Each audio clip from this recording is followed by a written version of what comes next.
مسیح کے زندہ اور جلالی نام میں سب کو سلام۔ خدا کا شکر کرتے ہیں، خدا کی تعریف کرتے ہیں کہ اس نے ہمیں زندوں کی زمین پہ زندہ رکھا، آج کا دن دیا، آج کی نئی روشنی دی، تاکہ ہم شکر گزاریوں کے نذرانوں کے ساتھ اس کی پاک حضوری میں آئیں۔ خداوند فرماتا ہے تم میری آواز کی فرما برداری کرو اور جو کچھ میں نے تم کو حکم دیا اس پر عمل کرو تو تم میرے لوگ ہوگے اور میں تمہارا خدا ہوں گا۔ پریز دی لارڈ۔ اور جس طرح پالوس رسول نے ہمیں دیکھا کل کہ وہ کس طرح ہمیں سکھاتا ہے، بتا رہا ہے کہ اے بھائیو، خدا کی رحمتیں یاد دلا کر کہتا ہوں کہ ہمیں اپنے بدن کس طرح پاک اور صاف رکھنے، ایسے پاک صاف جو ہمارے خداوند کو پسندیدہ ہو۔ ہماری زندگیوں سے کیا ہے، جھوٹ اور گندگی لانتے بیماریاں تکلیفیں چلی جائیں، کیونکہ خداوند ہمیشہ ہمارے ساتھ رہتا ہے۔ جب ہم اس بائبل مقدس جو واحد کتاب ہے جس میں شفا ہے، طاقت ہے، قدرت ہے، نجات ہے، گناہوں کی معافی ہے،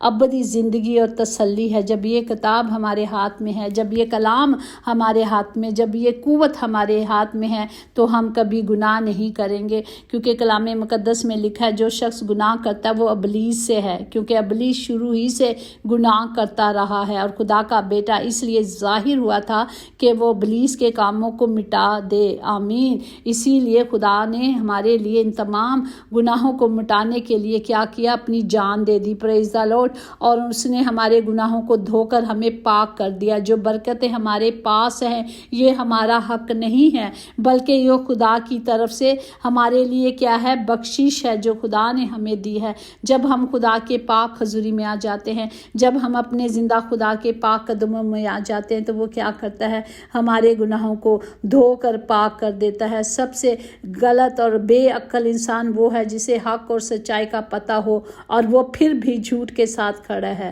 کیونکہ وہ کلام کو نہیں سن رہا، کلام سن بھی رہا ہے تو وہ عمل نہیں کر رہا، پھر بھی وہ غلطی اور گناہوں میں دھسا ہوا ہے۔ ہمیں کڑوا سچ تو یہ ہے نا کہ قابل نفرت ہے وہ لوگ جو ہوتے کچھ ہیں اور دکھائی کچھ دیتے ہیں۔ یہی سچ ہے کہ لوگ بولتے کچھ ہیں اور کرتے کچھ ہیں۔ ہمیں کیا کرنا ہے، ہمیں خدا کا کلام سیکھنا ہے، ہمیں خدا کا کلام لے لینا ہے۔ اگر ہم بہت ایجوکیٹڈ ہیں، بہت کچھ سیکھ رہے ہیں، لیکن ہمارے پاس محبت نہیں، تو ہم سے جاہل لوگ بہت اچھے ہیں، جو تعلیم سے ناواقف ہیں پھر بھی وہ محبت کرتے ہیں۔ آج کا زندہ کلام ہم دیکھیں گے حزقیل کی کتاب، اس کا 37واں باب، اس کی 28 آیات میں یوں لکھا ہے، اور جب میرا مقدس ہمیشہ کے لیے ان کے درمیان رہے گا اور قومیں جانیں گی کہ میں خداوند اسرائیل کو مقدس کرتا ہوں۔ پاک کلام پر جان پر خدا کی برکت ہو اور خدا کا شکر ہو۔ یہاں مقدس وہ جو سلیمان کی ہیکل، جو پہلی ہیکل تھی، وہ تباہ ہو گئی تھی اور پھر تباہ و برباد کر دی گئی تھی، اور پھر جب خداوند یروشلم میں ان سیریوں کو واپس لائے تو یہ ایک نئی ہیکل بنائی گئی اور اسے مخصوص کیا گیا، اور سب لوگوں کو معلوم ہو گیا کہ اسرائیل کا خدا ہی حقیقی خدا ہے۔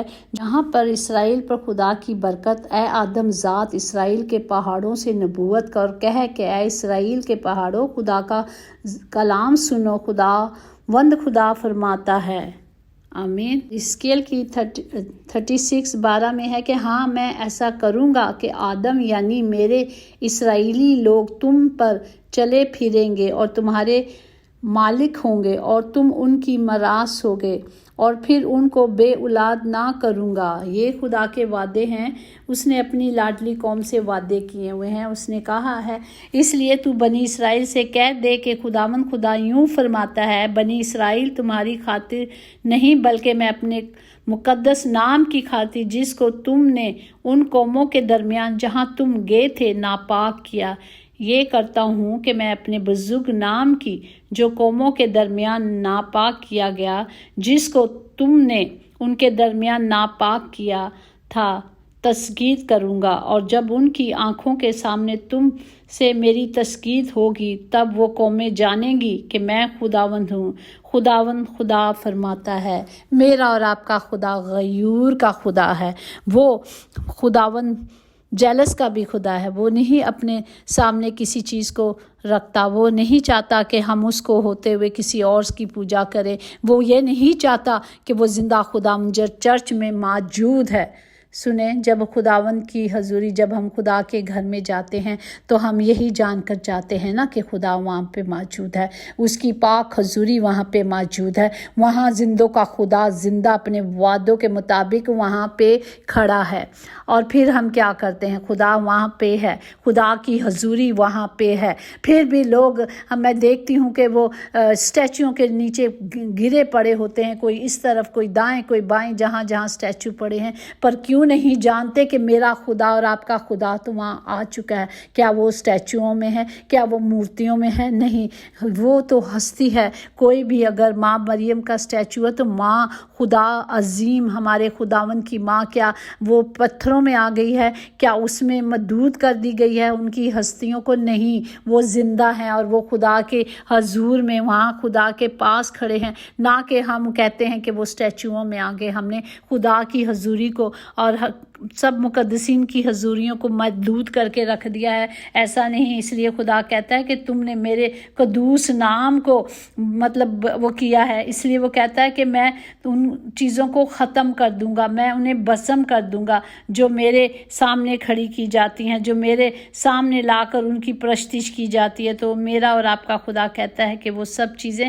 بسم کر دیں گی۔ اس لیے خدا نے ہر دن کو، ہر چیز کو مقدس ٹھہرایا۔ اسی طرح اگر ہم اسی حزقیل میں دیکھیں تو ہمارے خداوند نے اپنے پاک دن کو سبت مقرر کیا ہے۔ دیکھتے ہیں اگر 20 اور اس کا 12، اور میں نے اپنے سبت میں ان کو دیے تاکہ وہ میرے اور ان کے درمیان نشان ہو، تاکہ وہ جانے کہ میں خداوند ان کا مقدس کرنے والا ہوں۔ وہ ہمارا خداوند جس نے ہمیں بنایا ہے، اس نے ہمیں پاک بنایا ہے، اپنی شبیہ پہ بنایا ہے اور ہم سے اتنا پیار کیا ہے، تو وہ ہم سے بہت لازوال محبت کرتا ہے۔ اسی لیے وہ کہتا ہے کہ صرف میرے آئین پہ چلیں۔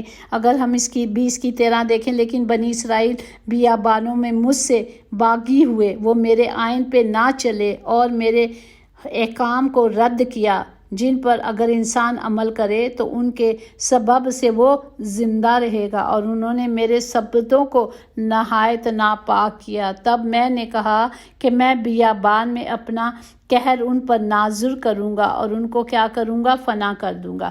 تو ہمیں کلام یہی سکھاتا ہے کہ ہمیں صرف اپنے خدا کو ماننا ہے، اس کے دنوں کو جو اس نے مقرر کیے ہیں، اس نے سبت کو مقرر کیا، اس نے سبت کو 6 دن میں کام کیا اور 7ویں دن کو اس نے کیا کیا؟ پاک کیا۔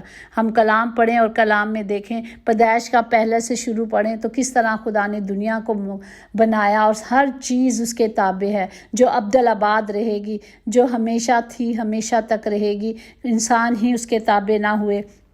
اسی طرح اگر ہم حزقیل کا 20:16 میں دیکھیں، کیونکہ انہوں نے میرے احکام کو رد کیا اور میرے آئین پہ نہ چلے اور میرے سبتوں کو ناپاک کیا، اس لیے کہ ان کے دل ان کے بتوں کے مشتاق تھے، کیونکہ وہ یہ خدا کے کلام کو نہ سمجھے تھے، نہ سمجھ رہے تھے۔ انہوں نے وہی کیا جو انہیں دکھایا جا رہا تھا اور بتایا جا رہا ہے۔ آج بھی ہمارے لوگ وہی کر رہے ہیں، نہ کہ کلام کو پر چل رہے ہیں، بلکہ وہ کر رہے ہیں جو جدی پشتی سے چلا آیا ہے۔ اسی طرح حزقیل 20:19-20 میں کہ میں خداوند تمہارا خدا ہوں، میرے آئین پہ چلو اور میرے احکام کو مانو اور ان پر عمل کرو، اور میرے سبتوں کو مقدس جان کر وہ میرے اور تمہارے درمیان نشان ہوا، تاکہ تم جانو کہ میں خداوند تمہارا خدا ہوں۔ پریز دا لارڈ۔ ہمارا خدا زندہ خداوند خدا ہے، ہمیں صرف اس کے حکموں کو ماننا ہے۔ جس طرح لکھ کلام مقدس، جب ہم خدا کے ساتھ چلنا شروع کرتے ہیں تو راستے جتنے تنگ ہوتا ہے، آسمان اتنا ہی کھلتا جاتا ہے۔ پریز دا لارڈ۔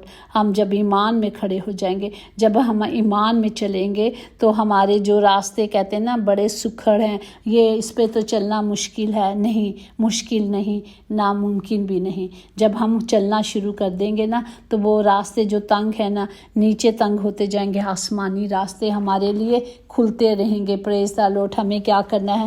اپنے آپ میں خدا میں چلنا ہے۔ ہم اپنے سے کچھ نہیں کر سکتے، لیکن ہم کیا کریں گے؟